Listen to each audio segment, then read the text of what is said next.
Hello good morning दोस्तों। Welcome back to new good वे।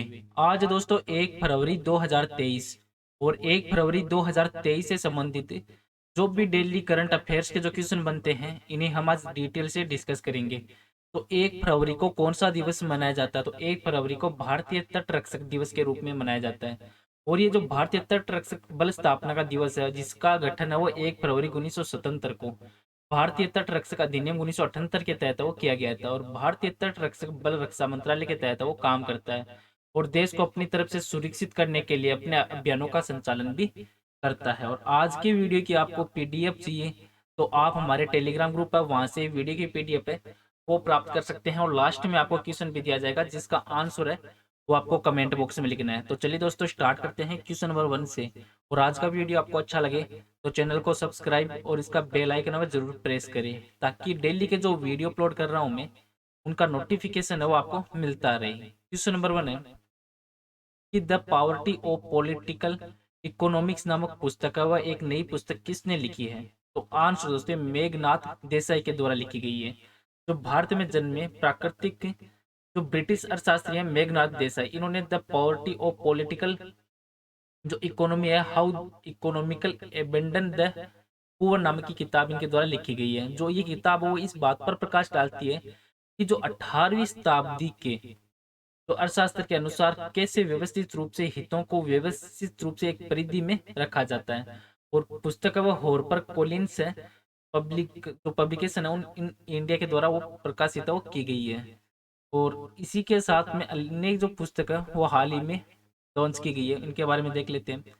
कि सी रंगराजन के द्वारा forks in the road my date at R B at beyond नामक पुस्तक लिखी गई है। और लेखिका मानसी गुलाटी ने अपनी पुस्तक है मिरेकल ऑफ फेस योगा का विमोचन किया है। और चिपको आंदोलन पर आधारित किताब को कमला देवी चट्टोपाध्याय के द्वारा एनआईएफ पुरस्कार प्राप्त हुआ है। और शेन वॉटसन के द्वारा लिखी गई एक नई पुस्तक का शीर्षक है विनिंग द इनर बैटल। और मध्य प्रदेश के राज्यपाल के द्वारा होम्योपैथिक चिकित्सक डॉक्टर एक द्विवेदी की पुस्तक है ह्यूमन एनाटॉमी का विमोचन किया गया है। और मिशेल ओबामा के द्वारा द लाइट वी कैरी और कमिंग इन अनसर्टेन टाइम्स नामक पुस्तक का विमोचन किया गया है। ब्रेव हार्ट्स ऑफ भारत है विग्नेट्स फ्रॉम इंडियन हिस्ट्री पुस्तक का विमोचन किया गया है। और ब्रिटिश जो इतिहासकार है साइमन सेबाग इनके द्वारा लिखी गई है the world a family history नामक पुस्तक वो इनके द्वारा लिखी गई है। नेक्स्ट क्वेश्चन है क्वेश्चन नंबर 2 कि किस राज्य ने अगले वित्तीय वर्ष में बेरोजगार युवाओं को मासिक भत्ता देने की घोषणा वो की है? तो आंसर दोस्तों छत्तीसगढ़ राज्य के द्वारा ये घोषणा वो की गई है। जो छत्तीसगढ़ के प्रेजेंट है मुख्यमंत्री हैं भूपेश बघेल, इन्होंने बेरोजगार युवाओं को अगले वित्तीय वर्ष जो 2023-24 का है उसमें मासिक भत्ता देने की घोषणा की है। और भूपेश बघेल है इन्होंने कुटीर उद्योग आधारित जो ग्रामीण इकोनॉमी है उसको बढ़ावा देने के लिए ग्रामीण उद्योग नीति बनाने की भी घोषणा की है। और इन्होंने इसी के लिए मजदूरों के लिए आवास सहायता योजना महिला उद्यमियों के लिए योजना की भी घोषणा वो की है। अब छत्तीसगढ़ राज्य है तो छत्तीसगढ़ राज्य को आप मैप में देख सकते हैं, भारतीय राज्य जिसको आप मैप में देख सकते हो। इसके जो पड़ोसी राज्य हैं जैसे मध्य प्रदेश महाराष्ट्र तेलंगाना आंध्र प्रदेश उड़ीसा झारखंड और उत्तर प्रदेश है। और यहाँ के प्रेजेंट है मुख्यमंत्री हैं भूपेश बघेल और राज्यपाल है अनुसुईया उइके। और छत्तीसगढ़ में टोटल जिले हैं 33। और छत्तीसगढ़ राज्य का गठन हुआ था 1 नवंबर 2000 को इसका गठन हुआ था। और यहाँ की राजधानी है रायपुर। नेक्स्ट क्वेश्चन है क्वेश्चन नंबर 3 कि सूर्य का अवलोकन करने वाले पहले भारतीय अंतरिक्ष मिशन है इसका नाम क्या है? तो आंसर है आदित्य एल 1 फर्स्ट वो इसका नाम है। जो भारतीय अंतरिक्ष अनुसंधान संगठन है इसरो, इसने जून या जुलाई 2023 है, जून या जुलाई जो 2023 है उस तक जो आदित्य एल 1 फर्स्ट मिशन है इसको लॉन्च करने का लक्ष्य वो बनाया जा रहा है। और आदित्य एल 1 सूर्य और सौर कोरोना का निरीक्षण करने वाला पहला भारतीय अंतरिक्ष मिशन है जिसमें इंडियन इंस्टीट्यूट ऑफ एस्ट्रोफिजिक्स और बेंगलुरु के वैज्ञानिकों ने जो भारतीय अंतरिक्ष अनुसंधान संगठन है तो सबसे चुनौतीपूर्ण वैज्ञानिक पेलोड में से एक है वो कार्य वो सौंपा है। अब जो एल 1 फर्स्ट है ये है क्या, तो इसके बारे में देख लेते हैं कि ये एल 1 फर्स्ट का नाम है लेग्रेजियन पॉइंट फर्स्ट। तो एल आई का अर्थ है कि लेग्रेजियन या लेग्रेज पॉइंट फर्स्ट है जो पृथ्वी सूर्य प्रणाली के ऑर्बिट में स्थित 5 बिंदुओं में से एक है। जो लैग्रेंज पॉइंट है उसका आशय अंतरिक्ष में स्थित उन बिंदुओं से होता है जहां दो अंतरिक्ष निकाय जैसे सूर्य और पृथ्वी के गुरुत्वाकर्षण बल के कारण आकर्षण और प्रतिकर्षण का क्षेत्र उत्पन्न होता है। और इन बिंदुओं का उपयोग है वो प्राय अंतरिक्ष यान के द्वारा अपनी जो स्थिति बरकरार रखने के लिए आवश्यक ईंधन की खपत को कम करने हेतु किया जा सकता है। और लेग्रेजियन पॉइंट फर्स्ट पर स्थित कोई भी उपग्रह वो अपनी विशिष्ट स्थिति के कारण ग्रहण अथवा ऐसी ही किसी अन्य बाधाओं के बावजूद सूर्य को लगातार देखने में सक्षम वो होता है। तो नासा की सोलर एंड हेलियोस जो फेरिक ऑब्जर्वेटरी सैटेलाइट है जो L1 बिंदु पर स्थित है, ये है satellite national aeronautics and space administration और यूरोपीय स्पेस एजेंसी है, एक अंतर्राष्ट्रीय सहयोग की एक परियोजना है। नेक्स्ट क्वेश्चन है क्वेश्चन नंबर 4 कि पांचवा खेलो इंडिया यूथ गेम्स है वह किस राज्य में शुरू होगा। तो आंसर दोस्तों मध्य प्रदेश राज्य में शुरू होगा पांचवा खेल इंडिया यूथ गेम्स। तो ये यूथ गेम्स है वो 30 जनवरी 2023 को शुरू हुआ है मध्य प्रदेश में। इसमें कई टारगेट ओलंपिक पोडियम स्कीम के एथलीट भी इसमें प्रतिस्पर्धाओं करेंगे और इसमें खेलों को महत्व है वो बढ़ाए जाने के ऊपर ये कार्य वो किया जा रहा है, क्योंकि जो एथलीट है जो पहले से ही दुनिया भर में प्रदर्शन कर रहे हैं और जमीनी स्तर के खिलाड़ियों को आगे बढ़ने और कड़ी प्रतिस्पर्धा देने के लिए ये प्रेरित है वो करेंगे। अब जो खेलो इंडिया यूथ गेम्स है इसके बारे में देख लेते हैं कुछ इंपॉर्टेंट बिंदु कि जो खेलों की मेजबानी है वो मध्य प्रदेश में 31 जनवरी 2023 से 11 फरवरी 2023 तक की जाएगी। और पहली बार पानी के खेल अर्थात कयाकिंग, कैनोइंग, कैनो सलाम और फेसिंग खेलो इंडिया गेम्स है वो इस संस्करण में हिस्सा होंगे। और इसका आयोजन वो राज्य के 8 अलग अलग शहरों में किया जाएगा, जिसमें नामित 8 मेजबान शहर है भोपाल, इंदौर, जबलपुर, ग्वालियर, उज्जैन, महेश्वर, मंडला और बालाघाट। और इस खेल का आयोजन में 8,000 से 8,500 से अधिक जो एथलीट और खिलाड़ी है वो इसमें भाग लेने की उम्मीद है। और चौथा खेलो इंडिया यूथ गेम्स है वो 4 से लेकर 13 जून 2022 तक पंचकुला के ताऊ देवी लाल जो स्टेडियम है वहाँ पे आयोजित वो किया गया है, जबकि कुछ मैच वो चंडीगढ़ में भी खेले गए हैं। अब मध्य प्रदेश है, तो मध्य प्रदेश भारतीय राज्य है जिसको आप मैप में देख सकते हैं और क्षेत्रफल के आधार पर यह भारत का 7वां सबसे बड़ा राज्य है। और मध्य प्रदेश की सीमाएं 5 राज्यों से परिभाषित या मिलती है, जिसमें उत्तर प्रदेश, छत्तीसगढ़, महाराष्ट्र, गुजरात और राजस्थान है।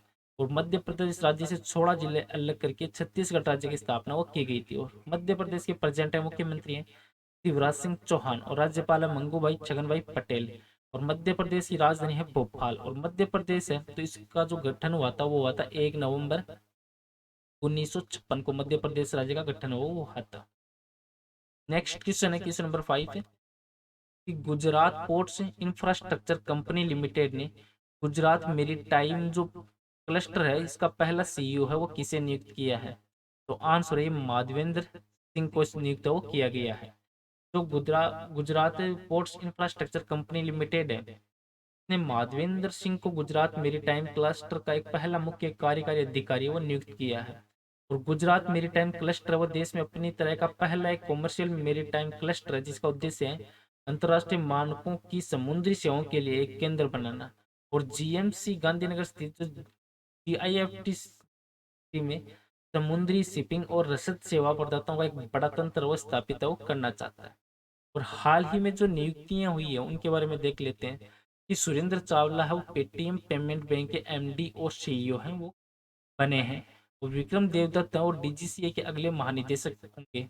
और प्रवीण कुमार श्रीवास्तव को अंतरिम केंद्रीय सत्कर्ता आयुक्त नियुक्त किया गया है। और सूर्योदय स्मॉल फाइनेंस बैंक में सीईओ पद पर भास्कर बाबू की फिर से नियुक्ति की गई है। लेफ्टिनेंट जनरल अरविंद वालिया को सेना का इंजीनियर इन चीफ नियुक्त किया गया है। संतोष कुमार यादव वो एनएचआई के अध्यक्ष और सुभाषिष पांडा वो डीडीए के वीसी नियुक्त किए गए हैं। गंजी कमला वीरा वो एफएसएसएआई के मुख्य कार्यकारी अधिकारी नियुक्त किए गए हैं। केंद्र ने सुप्रीम कोर्ट के पूर्व जज हेमंत गुप्ता को न्यू दिल्ली में अंतर्राष्ट्रीय मध्यस्थता केंद्र का अध्यक्ष वो नियुक्त किया है। और अनिल कुमार लाहौटी रेलवे बोर्ड के चेयरमैन और सीईओ बने हैं। और आलोक सिंह को एयर इंडिया के कम लागत वाले जो एयरलाइन व्यवसाय का प्रमुख वो नामित किया गया है। नेक्स्ट क्वेश्चन है क्वेश्चन नंबर 6 कि कौन सा राज्य है जो भारत में जाति आधारित जो सर्वेक्षण है वो कर रहा है। तो आंसर दोस्तों बिहार राज्य कर रहा है।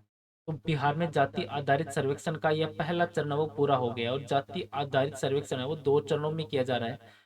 पहले चरण में घर घर गिनती की कवायद की जा रही है जो अब पूरी हो चुकी है। और इसके अगले चरण में फॉर्म जहां लोगों की जाति, सामाजिक आर्थिक स्थिति है उसकी जानकारी और एक तो इकट्ठी वो की जाएगी और उसको अंतिम रूप है वो दिया जा रहा है।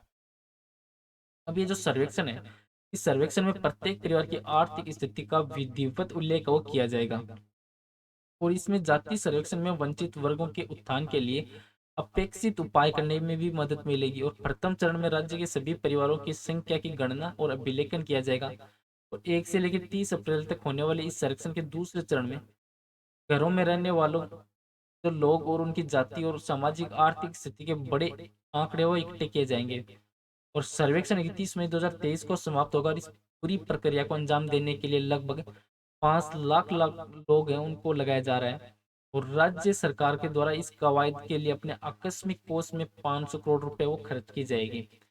बिहार राज्य है, तो बिहार राज्य भारत के उत्तर पूर्वी भाग में स्थित एक राज्य है जिसको आप मैप में देख सकते हैं और इसके पड़ोस में नेपाल है, झारखंड है, पश्चिम बंगाल है, उत्तर प्रदेश है इसके पड़ोस में और क्षेत्र में गंगा नदी है वो उसकी सहायक नदी मानी जाती है।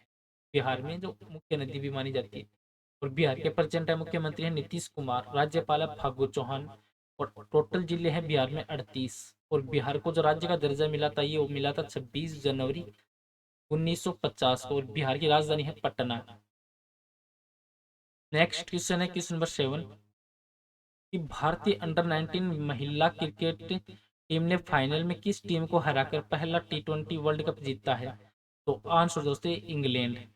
तो भारतीय अंडर 19 महिला T20 टीम है इन्होंने इतिहास रचा है और पहला जो T20 विश्व कप जीता है और भारतीय जो महिला टीम फाइनल मैच में इंग्लैंड को जो 7 विकेट से हराकर विश्व चैंपियनशिप बनी है और भारतीय टीम का नेतृत्व है वो शेफाली वर्मा कर रही थी और इंग्लैंड की टीम पहले बल्लेबाजी करते हुए जो 69 रन का टारगेट भारत को दिया था जिसे भारत ने 3 विकेट खोकर भी अपना यह टारगेट वो हासिल किया था और इंग्लैंड की जो ग्रेस है को प्लेयर ऑफ द सीरीज चुना गया और इस टूर्नामेंट का आयोजन वो साउथ अफ्रीका में किया गया था।